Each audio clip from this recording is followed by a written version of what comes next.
এই দুর্নীতিকে যে কোনোভাবেই হোক, সেটি হাত বেঁধেই হোক, টুটি চেপেই হোক, যে কোনোভাবে নিয়ন্ত্রণ করতে বর্তমান সরকার বদ্ধপরিকর। ভূমি ব্যবস্থাপনা, বন্দর ব্যবস্থাপনা, গ্রামীণ ও নগর অবকাঠামো উন্নয়ন, প্রযুক্তি নির্ভর শিক্ষার অগ্রাধিকার, বহুভাষা শিক্ষা, দেশের আভ্যন্তরীণ নিরাপত্তা এবং সার্বভৌমত্ব রক্ষায় সময় উপযোগী প্রতিরক্ষা কৌশল নির্ধারণ এবং এই সকল প্রত্যেকটি বিষয় কাজ এগিয়ে চলছে পর্যায়ক্রমিকভাবে। মাননীয় স্পিকার, একটু আগে মাননীয় বিরোধী দলীয় নেতা বিষয়টি উল্লেখ করেছেন। কি সেই বিষয়টি? বিষয়টি হচ্ছে অবশ্যই দুর্নীতি দমন এবং আইন শৃঙ্খলা রক্ষায় সরকারের অগ্রাধিকার। বর্তমান সরকার আইন শৃঙ্খলা রক্ষা বাহিনীকে সম্পূর্ণভাবে পেশাদার হিসাবে গড়ে তুলতে চায়। মাননীয় স্পিকার, একইভাবে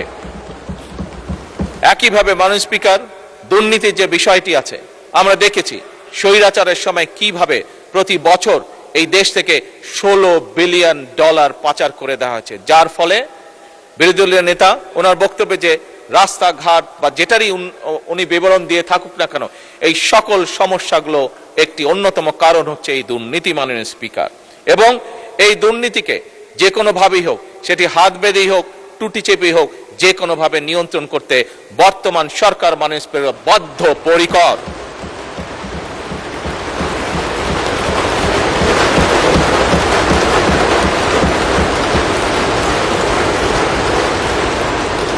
মাননীয় স্পিকার, দেশের মানুষের যে কটি চাওয়া, মূল যে কটি চাওয়া, তার মধ্যে অন্যতম সাধারণ নাগরিকের, খেটে খাওয়া মানুষের অন্যতম চাওয়া হচ্ছে একটি নিরাপদ পরিবেশ।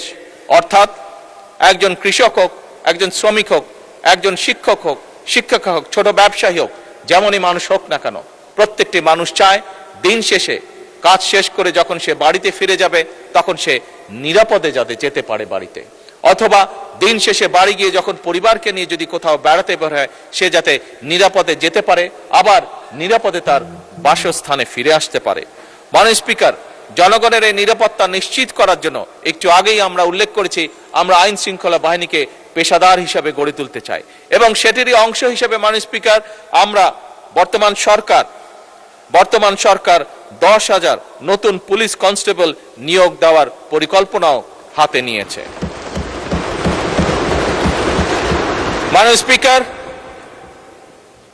আগেও বলেছি, আবারও আমি উল্লেখ করতে চাই, বর্তমান সরকার কোনোভাবেই কোনো প্রকার চরমপন্থা বা উগ্রবাদকে প্রশ্রয় দিবে না। এবং আমরা যেভাবে সরকারি দল এবং বিরোধী দল আমরা বিভিন্ন বিষয় এই সংসদে কোনো বিষয় হয়তো দ্বিমত করেছি, কিন্তু একই সাথে অনেক বিষয় আমরা একমত পোষণ করেছি।